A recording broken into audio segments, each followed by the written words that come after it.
বিষয় যেটা হয়েছে, এই ভদ্র মহিলারা হিরো আলমের বিরুদ্ধে একটা সংবাদ সম্মেলন ডাকেন এবং তার বিরুদ্ধে যৌন হয়রানি বা নিপীড়নের অভিযোগ তোলেন। কিন্তু এই যে ভদ্র মহিলা দেখছেন, উনি আবার তাদেরকে বাধা দিচ্ছেন, কারণ তার মতে যেটা মনে হয়েছে যে তাদের তারা হিরো আলমের সাথে ভিডিও বানাইছে ভাইরাল হওয়ার জন্য, এখানে হিরো আলমের কোনো দোষ নাই। কিন্তু তার আগে এই ভদ্র মহিলার একটা ভিডিও ফুটেজ আপনারা দেখেন।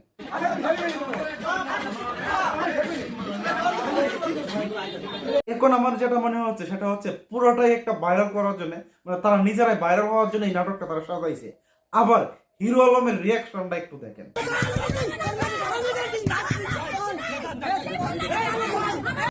এখন আপনার কি মনে হচ্ছে বলেন তো? পুরো বিষয়টা একটা কাল্পনিক। তারা নিজেরাই অশালীন ভিডিও তৈরি করে এবং সমাজে সেগুলো ফলো করে প্রচার করে টাকা ইনকাম করে, এবং নিজেদের মধ্যে যখন বাগবাটোয়ারা নিয়ে দ্বন্দ্ব তৈরি হয় তখনই তারা সংবাদ সম্মেলন ডাকে। আসলে ওরাই হচ্ছে সমাজ নষ্ট করার মূল কারিগর। এখন উচিত এই প্রত্যেকটারে ধরে জেলে পড়া, এত যদি আমাদের সমাজের এই বিশৃঙ্খলতা দূর হয় এবং অশালীন ভিডিও তৈরি করা বন্ধ হয়।